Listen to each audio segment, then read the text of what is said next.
Hola, bienvenidos a nuestro curso en línea del Seminario Teológico Bautista Dr. K.H. Lacey.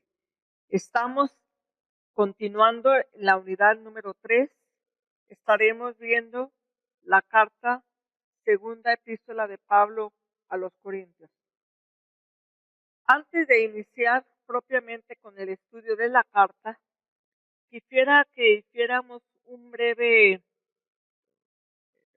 narrativa o una breve descripción de la secuencia de los eventos, ya que entre estas dos cartas hubo visitas y hubo correspondencia y ha habido ciertas alusiones de ella en ambas cartas. Vamos viendo que la iglesia, como decíamos, se fundó en la visita de Pablo que hizo cuando en su segundo viaje misionero hizo la ciudad de Corinto. Y eso lo vemos en Hechos 18, del 1 al 17. Pablo establece la iglesia de Corinto allá en el año de 50-52 después de Cristo. Obviamente eso es la primera visita que él está haciendo a esa iglesia.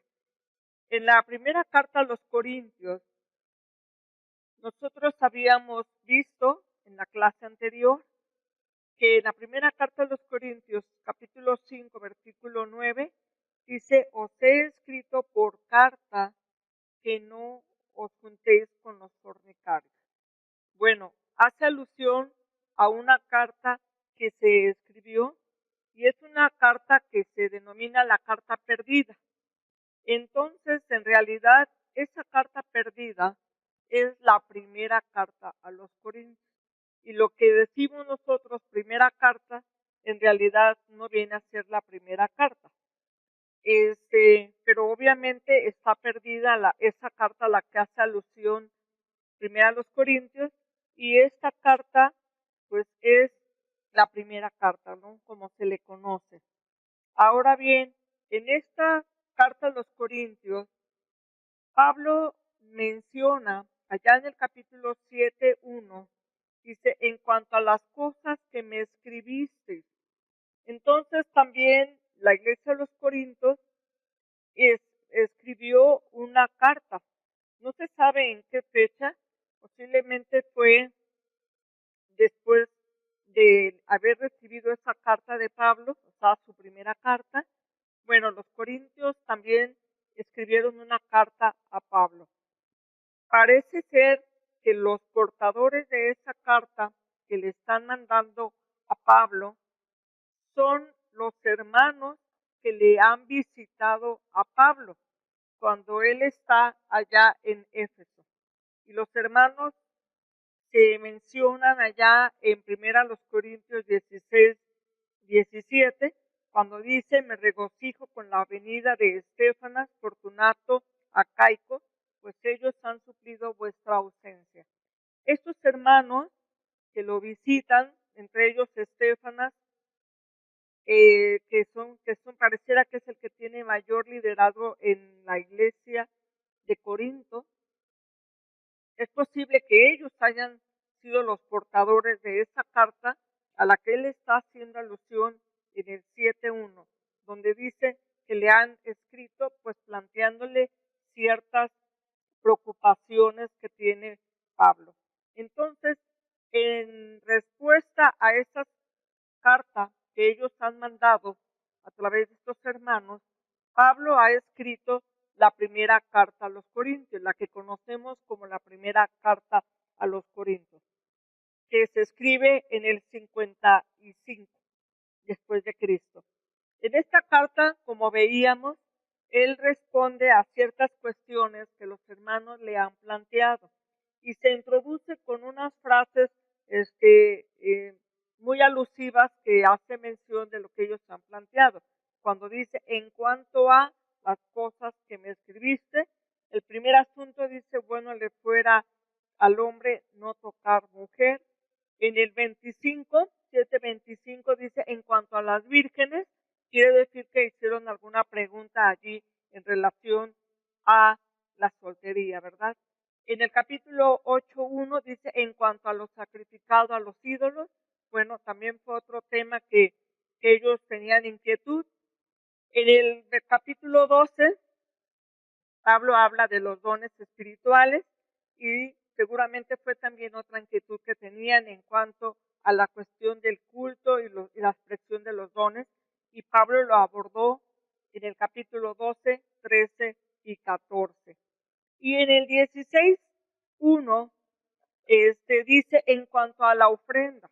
Bueno, también ellos habían hecho alguna pregunta allá alusiva en cuanto a una ofrenda que se estaba colectando para los hermanos en Jerusalén, que justamente ese tema lo va a desarrollar más ampliamente en la segunda carta a los Corintios.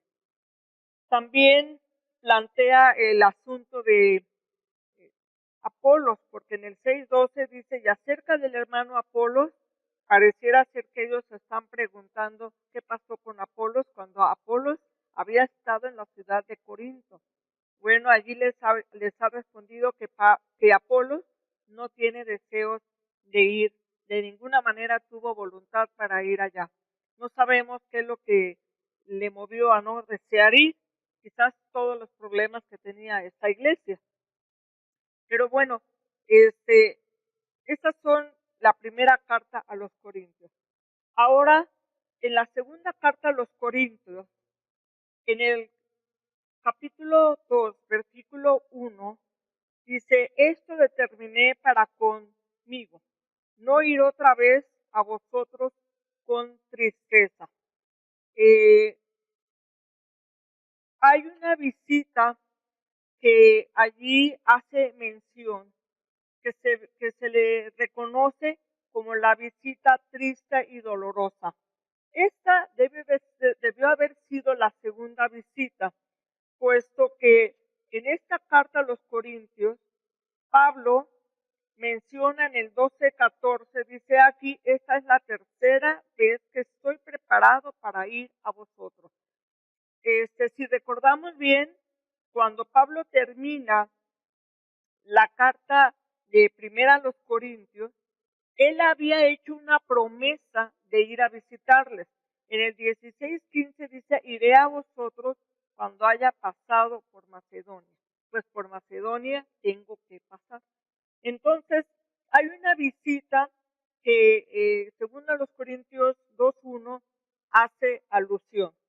Hay una visita, posiblemente esta visita se hizo desde Éfeso, ya que Pablo estuvo en Éfeso por espacio de 2 años, y estando aquí en la ciudad de Éfeso, Corinto realmente estaba a unos 3 días de navegación aproximadamente. Entonces parece que fue una visita rápida, una visita express, ¿verdad? Como decíamos.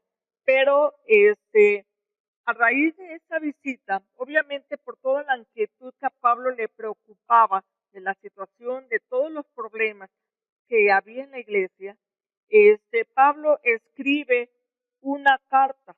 De esta segunda visita, el resultado es una carta. En el 2:4 dice allí, porque con mucha tribulación y angustia de corazón os escribí con muchas lágrimas, para que no fueseis contristados, contristados, sino para que supieses cuán grande es el amor que os tengo. Ahora, esta carta que está mencionando aquí Pablo en la segunda carta a los Corintios, es una carta que es la llamada carta dolorosa. Carta dolorosa en el 7:8 dice, porque aunque os contristé con la carta, no me pesa, aunque entonces lo lamenté, porque veo que aquella carta, aunque por algún tiempo os contristó, mas ahora me gozo, no porque hayáis sido contristados, sino porque fuisteis contristados para arrepentimiento. Entonces, obviamente hay una alusión de esta carta, la llamada carta dolorosa, resultado de esa segunda visita. El portador de esta carta dolorosa es Tito, porque allá en el capítulo 7, Pablo está esperando con ansias la llegada de Tito, o sea, hace referencia a que Tito llega y le da la buena nueva de lo que dio como resultado esa carta dolorosa. Entonces, obviamente, esta carta dolorosa es una carta más que no tenemos aquí, y como resultado de esa carta, que esa carta dolorosa en realidad ya es la tercera carta, y entonces porque vemos la carta perdida, la primera a los Corintios, la carta dolorosa que debió de haber sido la tercera, y segunda a los Corintios en realidad es la cuarta carta. Entonces, segunda a los Corintios es la carta que pues tenemos, pero hay referencia a que también esta carta tuvo una carta que le precedió. Bueno, esperemos que haya sido un poco claro para ustedes el poder tener esa información. Ahora, esta carta a los Corintios en realidad es una carta que se escribe en el 56 después de Cristo, y esta carta expresa gozo y confianza por los hermanos corintios. Le da gozo que aquella carta les ayudó a llevar a un cambio de pensamiento, a un arrepentimiento verdadero. Esta carta, la segunda carta a los Corintios, la escribe él desde Macedonia. Desde Macedonia. La está escribiendo durante ese tercer viaje misionero. En el Hechos 20, después de que había estado en Éfeso, de donde escribió la primera carta a los Corintios, Pablo dice, después de que cesó el alboroto, llamó Pablo a los discípulos y, habiéndolos exhortado y abrazado, se despidió y salió para ir a Macedonia. Ahora bien, aquí habla que directamente se fue a Macedonia, pero en segunda carta a los Corintios, Pablo dice que estaba en Troas esperando ya la llegada de Tito.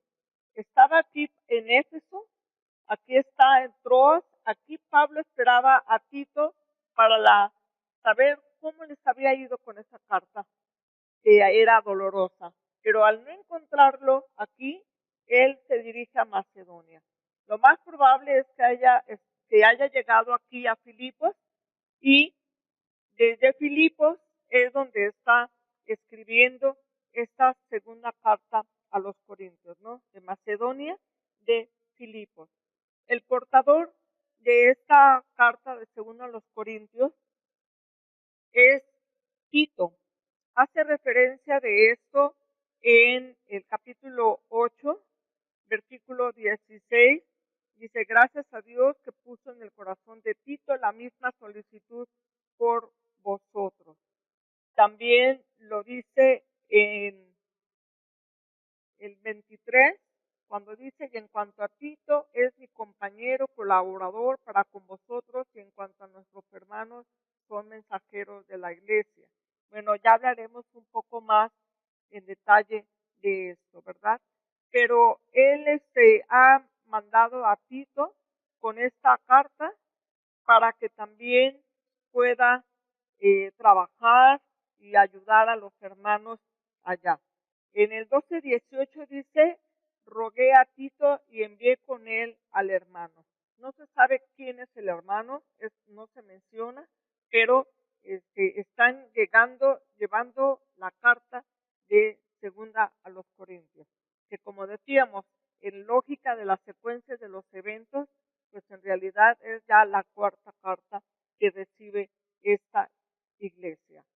Esta iglesia de Corinto, en esta carta, bueno, Pablo va a tratar 4 asuntos claves, principales. Primero va a explicar también en cuanto a los cambios de planes de Pablo en la visita a Corinto. Esa visita que hace Express fue motivo de que sus adversarios tomaran uso de eso para difamarlo. También él va a tratar el tema de la ofrenda que la iglesia aún no ha terminado de recabar, porque ellos habían preguntado qué hay de la ofrenda para los santos en la primera carta. Bueno, en esta segunda carta él va a tratar el mismo tema de la ofrenda, ya de una manera más amplia.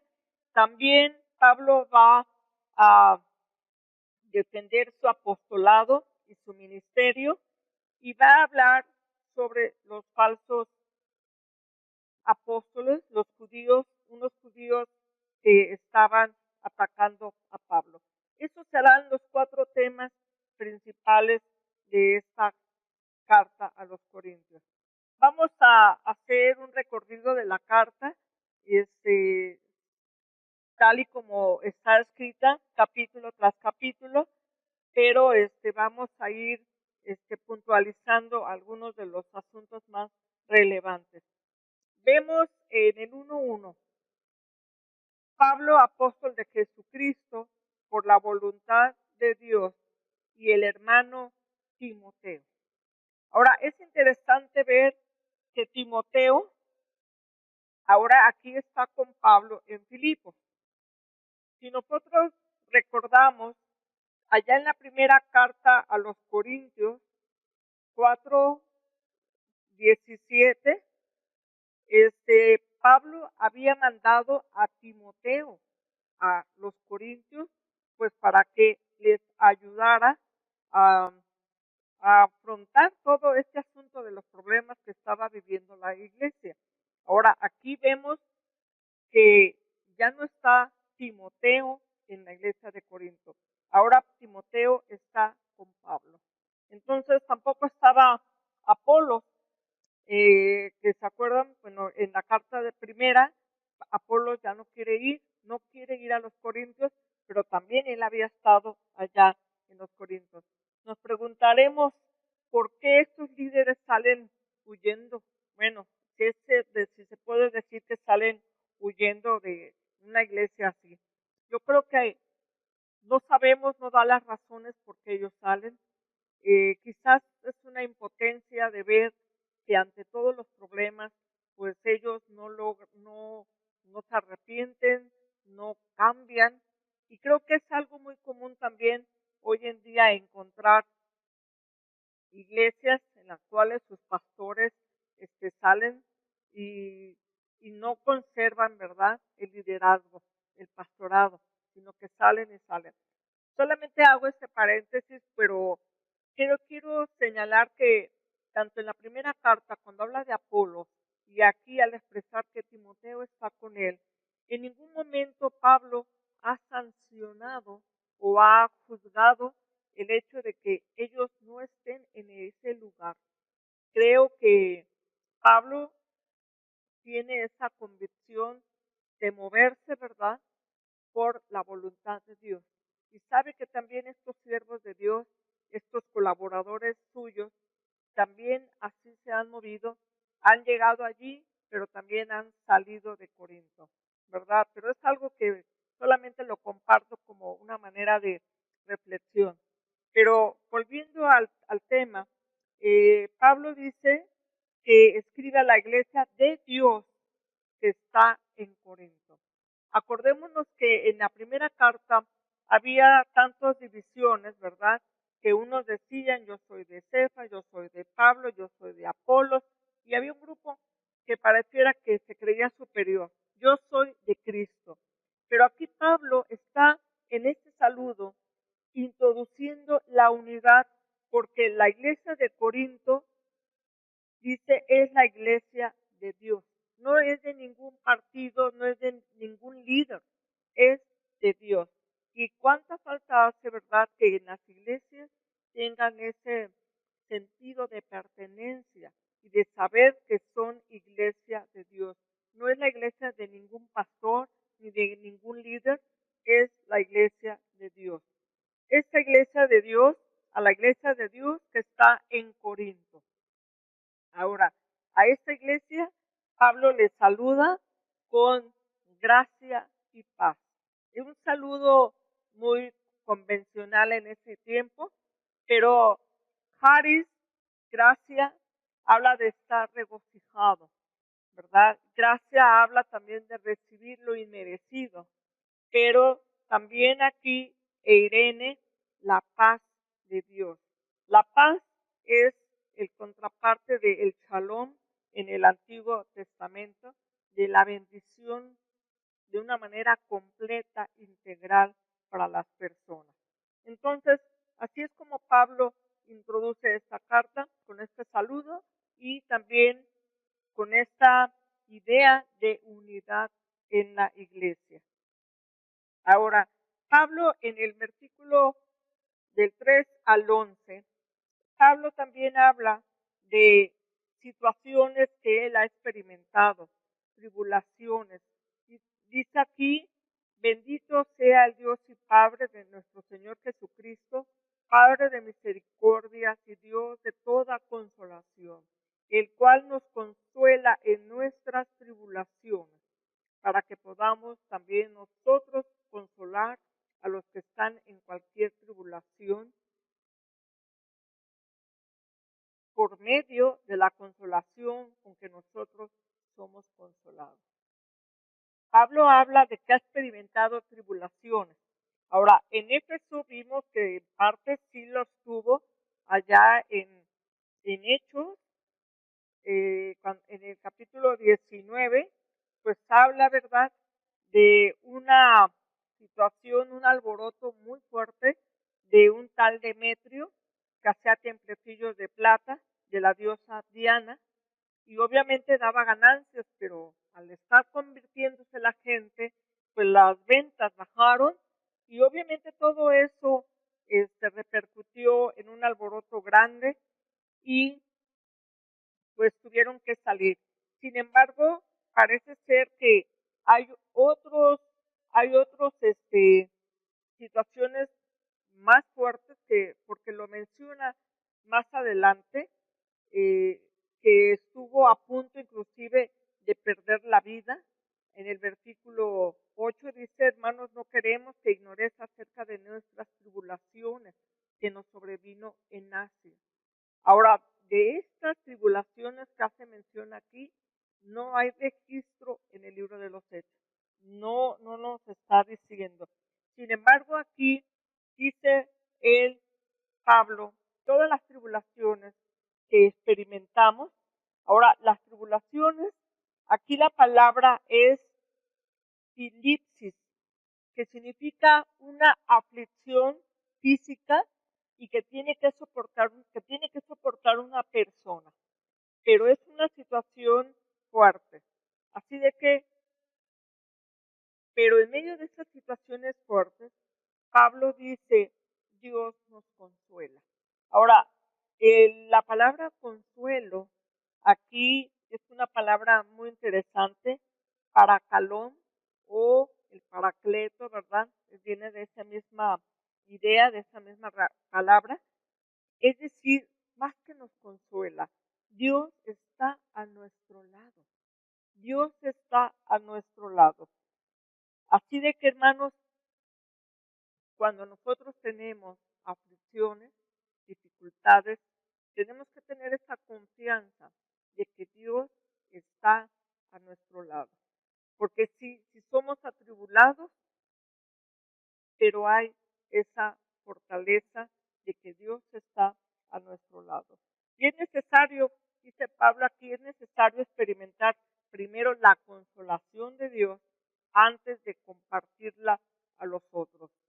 Yo puedo pensar que Pablo está hablando de las aflicciones porque aún en medio de una iglesia dividida con tantas problemáticas, no dudo que haya aflicción en el corazón de los hermanos, que muchos estén también sufriendo, que están padeciendo. Y dice aquí, Pablo dice, porque de la manera en que abundan en nosotros las aflicciones de Cristo, por Él mismo, por el mismo Cristo, nuestra consolación. Dios no siempre quita nuestras dificultades, pero sí está a nuestro lado. En el versículo 6 vemos algo importante.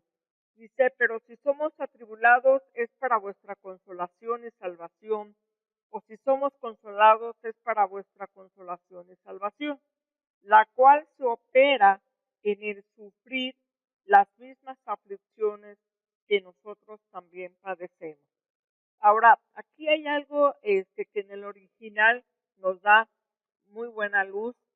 Cuando dice aquí, opera en el sufrir, en el griego esa palabra sufrir es upomone, que quiere decir paciencia, resistencia. Esa es la respuesta al sufrimiento, la paciencia de los mismos de los padecimientos que nosotros padecemos. Paciencia es lo que dice Pablo. Aparte de que el Señor está a mi lado, Él nos fortalece con paciencia. Y Pablo tiene esa esperanza también de que ellos tengan esa esperanza, ese consuelo, esa paciencia, esa resistencia. Ahora, él menciona, como ya lo dije, del 8 al 10, él habla de una situación muy fuerte en la cual tuvo una experiencia donde quizás estuvo a punto de perder la vida. Sin embargo, a pesar de esa tribulación, dice aquí en el 10, Él, el cual nos libró, nos libra y quien esperamos que aún nos librará de tan gran muerte. Pablo dice, el sufrimiento en realidad nos arroja a las manos de Dios, porque ya no dependemos de nosotros, sino confiamos nosotros en Dios, que Él nos puede sacar de esa situación de tribulación. Pablo adquiere confianza y él dice, si Él me ha sacado de esa, pues me sacará de otras más. Así de que eso también es una promesa, es una palabra de aliento para nosotros, de saber que aún en medio de nuestras situaciones y nuestras dificultades, Dios está a nuestro lado, Dios nos da la resistencia para soportar esto, pero más que nada también la promesa de que Él nos sacará adelante. En este capítulo 1, del 15 al 22, hay una situación difícil porque aquí se esconde una calumnia que le están haciendo a Pablo. Él había dicho que los iba a visitar, ya lo mencionamos según el plan que él había dicho allá en Primera de Corintios 16 del 5 al 9. Ahora, en el 2 hace una visita inesperada, ¿verdad?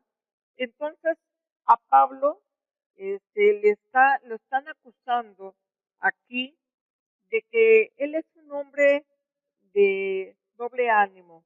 Es una persona que hace promesas y que no cumple.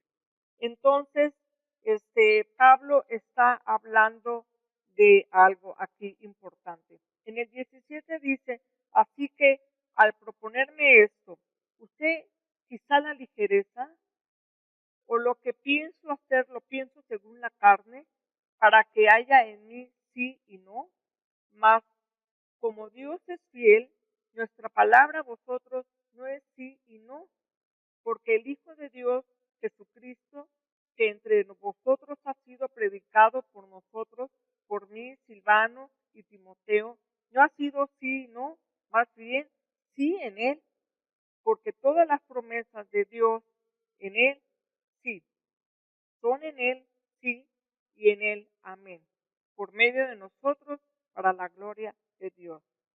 Pareciera que estos hombres que lo acusan a Pablo, él les dice, si él ha prometido venir y mira que no cumplió de acuerdo a lo que se esperaba.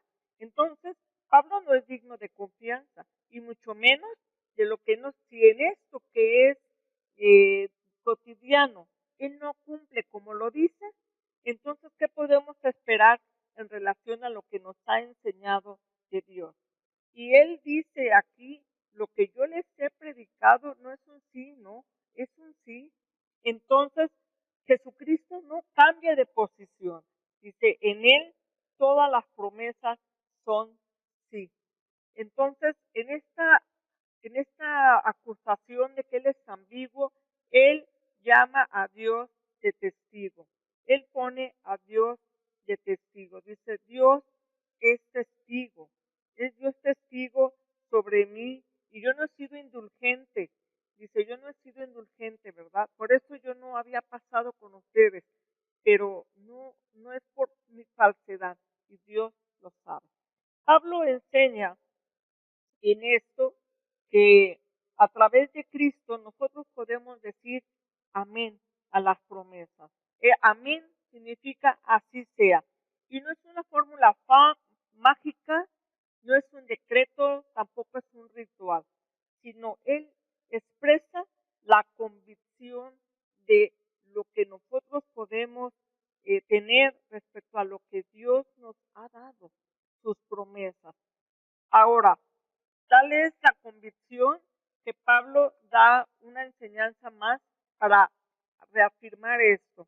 Versículo 21 dice, y Él nos confirma con vosotros en Cristo, y Él que nos ungió es Dios, el cual también nos ha sellado y nos ha dado las arras del Espíritu en nuestros corazones.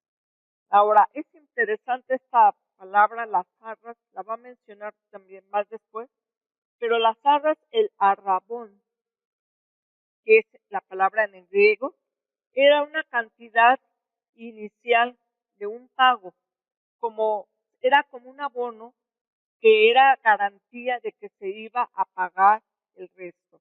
Entonces aquí Pablo está diciendo, Dios ya nos ha dado por medio del Espíritu, pues es la garantía, el Espíritu es la garantía. ¿De qué? De que lo mejor está por venir, de que hay mayores promesas también. El Espíritu es la garantía de nuestra vida en Cristo. En este capítulo 2, el 1, ¿verdad? 1 al 4, pues habla lo que hemos mencionado. La división de la iglesia ha causado tristeza, ¿verdad? En Pablo. Pablo hace una visita allá. Pero de esa visita, en el versículo 3 dice, esto mismo os escribí para que cuando llegue no tenga tristeza de parte de aquellos de quienes me debiera de gozar, confiando en vosotros todos que mi gozo es el de todos vosotros, porque con mucha tribulación y angustia del corazón os escribí con muchas lágrimas, para que no fueseis contristados, sino para que supieses cuán grande amor es el que tengo por vosotros. Pablo hizo una visita, pero parece que las cosas se pusieron peor. Así de que él escribió esta carta. La escribió con una severidad tal que obviamente no era propio, no era algo que él hubiera querido hacer, y lo dice allá en el 7:8, dice que lo lamentó mucho por un buen tiempo, ¿verdad? Él lamentó eso y también por buen tiempo esa carta los había entristecido a ellos. Pero como ya anticipamos, tuvo un buen resultado esa carta. Del 5 al 11, Pablo está hablando acerca de alguien, no identifica el nombre, pero parece ser que cuando Pablo visitó Corinto, hubo una cabecilla allí que le insultó abiertamente y Pablo había pedido que lo disciplinaran. Pero algunos estaban pensando que no era suficiente el castigo que había ya recibido, sino que tenía que castigársele aún más. Dice, pero si alguno me ha causado tristeza, no me la ha causado a mí solo, sino que en cierto modo, por no exagerar, a todos vosotros. Le basta a tal persona esta reprensión hecha por muchos, sino que al contrario, vosotros más bien debéis perdonarle y consolarle para que no sea consumido de demasiada tristeza. Por lo cual os ruego que confirméis el amor para con él. Pablo dice perdonarle a esa persona. Una disciplina nunca debiera ser un motivo de desanimar. Si hubieran disciplinado más, hubieran dañado a la persona. Pero más bien Pablo insta a que le perdonen a esa persona. En el 2 y 13 vemos algo interesante, porque dice allí que cuando llegué a Troas para predicar el Evangelio de Cristo, aunque se me abrió puerta en el Señor, no tuve reposo en mi espíritu, porque por no haber hallado a mi hermano Tito, así despidiéndome de ellos, partí para Macedonia.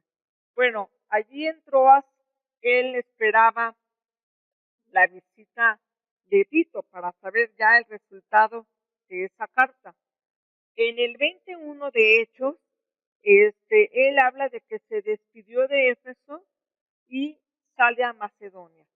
Pero de Éfeso, el camino a Macedonia, pues es necesario pasar por Troas. No lo menciona Hechos, pero esta carta sí lo menciona, pero dice, no lo encontré.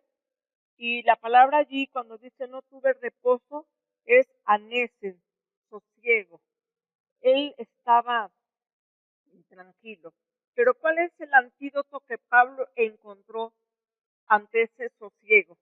Pues lo vemos ahora más adelante en el 14 al 17 y creo que también es para nosotros una buena recomendación, es un buen ejemplo de cuando nosotros tenemos este sosiego, esta inquietud.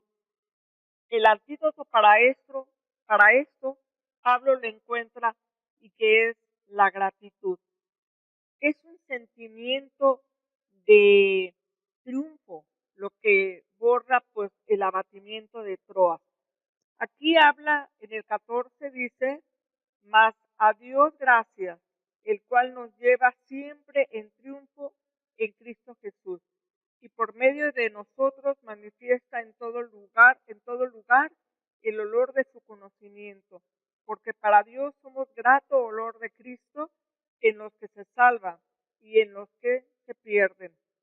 A esto ciertamente olor de muerte para muerte y en aquellos olor de vida para vida. Y para estas cosas, ¿quién es suficiente? Pues no somos como muchos que medran falsificando la palabra de Dios, sino con sinceridad como de parte de Dios y delante de Dios hablamos en Cristo. Cuando él habla de este sentimiento de triunfo, él tiene en mente la procesión romana de triunfo, cuando venían de una victoria. Normalmente las calles desparramaban o esparcían flores, guirnaldas que esparcían aroma, ¿verdad? Y las calles estaban decoradas y todo. El desfile era por las calles de Roma hasta el Capitolio. Y él ve a Cristo como desfilando por el mundo triunfante. Y él, Pablo, se ve a sí mismo como en esa comitiva con Cristo. Y claro, los cautivos siempre iban por delante, pero este aroma que para los ganadores, para los vencedores era un grato olor, para los que eran cautivos, ese perfume representaba su muerte, ¿verdad? Porque anunciaba su próxima ejecución. Pablo en esta situación de desánimo, de abatimiento por no encontrar a Tito, él tiene ahora una mentalidad de triunfante. Él ve el triunfo y la gratitud por todo lo que Dios ha hecho en la vida de Pablo. En la sección del capítulo 3 al capítulo 7 es una sección amplia, pero va a tratar sobre el asunto de hacer alusión de lo que a él le están también atacando, ¿no? Sus contrincantes, sus opositores. Pablo habla de algo interesante. Del 1 al 3 hace alusión a una práctica común en el mundo antiguo y aún en nuestro mundo, de presentar cartas de recomendación. Pudiera ser que algunos hayan cuestionado a Pablo, ¿verdad? Sobre, ¿y qué? ¿Quién recomendó a Pablo? Y Pablo está diciendo, pues la recomendación son ustedes corintios, ustedes son nuestra carta de recomendación. Dice, ¿comenzaremos otra vez recomendando a nosotros mismos o tenemos necesidad, como algunos, de cartas de recomendación para vosotros o de recomendación de vosotros? Nuestras cartas sois vosotros, escritas en vuestros corazones, conocidas y leídas por todos los hombres. Siendo manifiesto que sois carta de Cristo, expedida por nosotros, escrita no con tinta, sino con el Espíritu de Dios vivo, no en tablas de piedra, sino en tablas de carne del corazón. Y tal confianza tenemos mediante Cristo para con Dios. No que seamos competentes por nosotros mismos para pensar algo como de nosotros mismos, sino que nuestra competencia viene de Dios. Pareciera que pudiera Pablo pensar que los oponentes iban a interpretar eso como un autoelogio, ¿verdad? Y por eso él hace hincapié, no es nuestra obra, sino es la obra de Dios, del Espíritu Santo. En el antiguo pacto, dice aquí en el versículo 3, ¿verdad? Dice que el Espíritu, las cartas han sido escritas no con tinta, sino con el Espíritu vivo, del Dios vivo, no en tablas de piedra. Ahora, cuando habla de las tablas de piedra, está haciendo referencia al antiguo pacto. El antiguo pacto reflejó su gloria en el rostro de Moisés, y de hecho él lo menciona más adelante en el 7, dice, y si el ministerio de muerte grabado con letras de piedra fue con gloria, tanto que los hijos de Israel no pudieron fijar la vista en el rostro de Moisés a causa de la gloria de su rostro, la cual había de perecer. Está haciendo alusión al hecho de cómo Moisés cubría su rostro cuando él descendió con las nuevas tablas de la ley, allá en Éxodo 34, 27 al 35. Ahora ya no es necesario ese pacto anterior. El nuevo pacto, porque ahora el nuevo pacto, la ley se escribe en el corazón del creyente, ya no en una tabla de piedra, sino en el corazón del creyente. Ahora, este nuevo pacto es inaugurado con la venida y muerte de Jesús. Pablo lo mencionó allá en la primera carta a los Corintios 11, cuando habló sobre los problemas de la cena del Señor, pero él dice, asimismo, dice en 11:25, asimismo tomó también la copa después de haber cenado, diciendo, esta copa es el nuevo pacto en mi sangre. Haced esto todas las veces que la bebieres en memoria de mí. Así que todas las veces que comen de este pan y beben de esa copa, la muerte del Señor anunciáis hasta que Él venga. El nuevo pacto anuncia la muerte del Señor. Ahora, es importante la palabra que Pablo está usando aquí para referirse a nuevo. Allí en el versículo 6, ¿verdad? Él dice, el cual asimismo nos hizo ministros competentes de un nuevo pacto. La palabra nuevo, el griego es kainos, que quiere decir nuevo. Kainos no es un nuevo en tiempo, que podría haber usado neos, sino kainos es porque es totalmente diferente. Este objeto podría decirse que es nuevo, si es en tiempo, pero hay muchos miles igual a este. No es algo diferente. Kainos habla de que es algo nuevo porque es totalmente diferente al antiguo pacto. El antiguo pacto solo producía una relación legal con Dios. Mataba toda esperanza porque era difícil de cumplir y creaba frustración. Y como dice aquí Pablo, ¿verdad? Era un ministerio de muerte porque solo creaba condenación. Ahora, en cambio, este nuevo pacto cambia el corazón. Este nuevo pacto transforma y es una relación con Jesús, por lo cual la gloria obviamente es mucho mayor